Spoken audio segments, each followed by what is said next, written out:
Hello दोस्तों, आप सबका स्वागत है आपके इस चैनल में। आज के इस वीडियो में देखने वाले हैं कक्षा 10 विज्ञान के महत्वपूर्ण प्रश्नों को।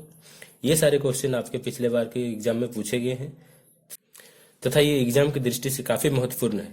तो आइए देखते हैं बिना किसी समय को गंवाते हुए। तो इसमें देखिए हमारा पहला क्वेश्चन क्या है। किसी विद्युत परिपथ में लघुपथन और अतिभारण कब होता है।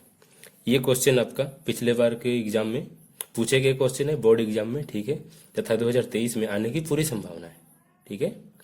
तो आइए हम देखते हैं कि अतिभारण क्या होता है और लघुपतन क्या होता है, ठीक है। तो इसको जानने से पहले हम एक चीज को समझ लेते हैं, वो क्या। तो देखिए, हम अपने घरों में क्या करते हैं कि मुख्य तार, जिसे बिजली की मुख्य तार जो जिसे मेंस कहते हैं, उससे प्राप्त करते हैं। किससे? मेंस, उसे मेंस कहते हैं, ठीक है। इस मेंस में दो तार होते हैं, ठीक है।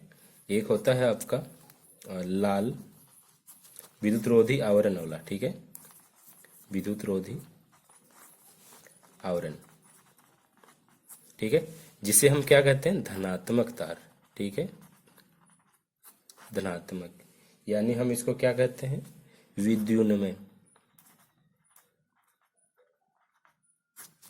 विद्युन्मय तार, ठीक है। इस चीज को ध्यान में रखिएगा। और एक रहता है, क्या रहता है, काला, काला विद्युत रोधी आवरण वाला, ठीक है।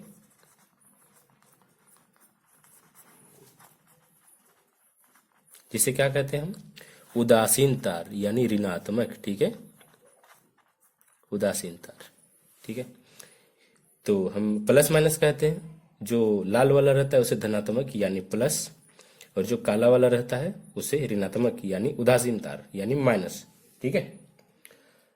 तो अब हम देखेंगे कि इन दोनों तारों के बीच क्या होता है हमारे देश में। ये सिर्फ हमारे देश में होता है ना, ठीक है। क्या होता है, 220 वोल्ट का विभवांतर होता है, ठीक है,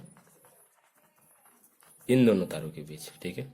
इसके अलावा और एक तार होता है जिसे हम अर्थिंग बोलते हैं ना, भू संपर्क तार, जिस पर प्रायः हरा विद्युत रोधी आवरण होता है। क्या होता है, हरा विद्युत रोधी आवरण, ठीक है। इसे हम क्या कहते हैं, भू संपर्क तार,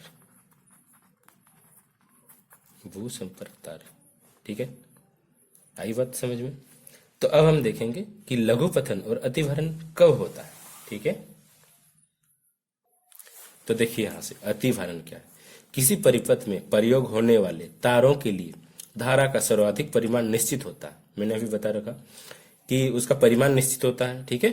तो जब कभी एक ही सॉकेट से बहुत से विद्युत साधित्रों को संयोजित करने से अतिभारण हो जाता है। जैसे मान लीजिए एक ही सॉकेट है, उसमें आप फ्रिज को या फिर कुछ भी और गीजर होता है, फिर कुछ भी आप बहुत सारे जो वोल्टेज लेते हैं ना, ग्रहण करते हैं, उसको आप ये कर रहे हैं, तो क्या होता है, अतिभारण हो जाता है। मतलब अतिभारण, अति का मतलब क्या होता है, ज्यादा होता है, अतिभारण, ठीक है। बात आई समझ में। इसका मान एक निश्चित रहता है ना, अगर आप ज्यादा दीजिएगा तो अतिभारण तो होगा। बात आई समझ में, अतिभारण, ठीक है। अब हम लघुपथन को देखते हैं। तो देखिए यहां से, जब तारों का विद्युत रोधन क्षतिग्रस्त हो जाता है तो विद्युन्मय तार तथा उदासीन तार दोनों सीधे संपर्क में आ जाते हैं, ठीक है। उसके बीच में कोई ये नहीं रहता, प्रतिरोध नहीं रहता, ठीक है, जिससे प्रतिरोध शून्य हो जाता है तथा अत्यधिक धारा प्रवाहित होने लगती है। इसे लघुपतन कहते हैं, ठीक है। मैंने आपको बता रखा कि जब कोई चालक तार से विद्युत धारा प्रवाहित होती है तो इलेक्ट्रॉन्स उसके धारा के विपरीत दिशा में बहने लगते हैं, ठीक है, जिसे प्रतिरोध कहा जाता है। प्रतिरोध मैंने आपको ओम के नियम में पढ़ाया था, ठीक है। आप अगर आपको नहीं पता ओम का नियम तो आप हमारे प्ले लिस्ट में जाकर देख सकते हैं, ठीक है। तो इस स्थिति को हम लघुपतन कहते हैं। अगर आपको स्क्रीनशॉट लेना है तो ले सकते हैं। तो अभी हमने अतिभारण तथा लघुपतन को देखा। अब हम नेक्स्ट क्वेश्चन को देखते हैं। तो हमारा दूसरा नंबर का क्वेश्चन है, रक्त क्या है, इसके दो कार्य लिखें, ठीक है। यह भी क्वेश्चन आपका पूछा गया क्वेश्चन है तथा 2023 में बोर्ड एग्जाम में आने की पूरी संभावना है, ठीक है। तो आइए देखते हैं इसका आंसर क्या है। तो देखिए, रक्त एक तरल संयोजी उत्तक है। इस चीज को ध्यान में रखिएगा, तरल संयोजी उत्तक, ठीक है ना। ये आपके एक नंबर के क्वेश्चन में आ सकता है, ठीक है। रक्त एक डैश डैश देगा, उत्तक है, तो उसमें आपको तरल संयोजी लिखना होगा, ठीक है ना। इस चीज को ध्यान में रखिएगा। जो रक्त वाहिनियों में प्रवाहित होता है, आप इसका डेफिनेशन बस इतना ही लिख सकते हैं, ठीक है। इसके दो कार्य लिखे, ये बोला गया है क्वेश्चन में। ठीक है, तो देखिए रक्त के कार्य, यह फेफड़ों से ऑक्सीजन को शरीर की कोशिकाओं तक ले जाता है। ठीक है, दूसरा नंबर पे देखिए, यह शरीर के तापमान का नियमन करता है और उसे स्थिर बनाए रखता है। देखिए एग्जाम में दो बोला है, दो बोला गया है। ठीक है ना, इसमें क्वेश्चन में तो आपको दो ही लिखना है, तीन नहीं लिखना है। मैंने बस ऐसे ही लिख दिया तीन। देखिए आप तीसरा नंबर क्या है, भोजन से प्राप्त आवश्यक तत्वों जैसे ग्लूकोज को कोशिकाओं तक पहुंचाता है। ठीक है, हमारी कोशिकाओं को पोषक तत्वों की अति आवश्यक होती है, तो उसको क्या करता है, रक्त कोशिकाओं तक पहुंचाता है। ठीक है ना, बात आई समझ में। अब हम क्वेश्चन नंबर 3 को देखते हैं। तो तीसरा नंबर क्वेश्चन है, ओजोन क्या है, यह किसी पारितंत्र को किस प्रकार प्रभावित करता है। तो इसका उत्तर है, ओजोन ऑक्सीजन के 3 परमाणुओं से मिलकर बनने वाली एक गैस है जो वायुमंडल में बहुत कम मात्रा में पाई जाती है। ठीक है, यह तीखे गंध वाली अत्यंत विषैली गैस होती है। बताइए समझ में यहां तक। उसके बाद देखिए यहाँ पे, सूर्य के परावैंगनी किरणों के प्रभाव से ऑक्सीजन अपने परमाणुओं में टूट जाती है तथा प्रत्येक परमाणु ऑक्सीजन से संयुक्त होकर पुनः ओजोन के अणु बनाते हैं। ठीक है, इसका अणुसूत्र O3 है। देखिए पहले O प्लस O ऐसे O2 होगा, फिर O2 प्लस O यानी O3, जिसे हम ओजोन कहते हैं। ठीक है, अब देखेंगे यह पारितंत्र को कैसे प्रभावित करता है। देखिए ओजोन सूर्य से पृथ्वी तक आने वाली परावैंगनी किरणों को सोख लेती है तथा उन्हें पृथ्वी तक नहीं पहुंचने देती है। परावैंगनी किरण जीव के लिए अत्यंत हानिकारक होता है, इससे त्वचा कैंसर, मोतियाबिंद आदि बीमारियां होती है। ठीक है, आपको अभी समझ में आया ओजोन हमारे जीवन में कितना महत्वपूर्ण भूमिका निभाता है।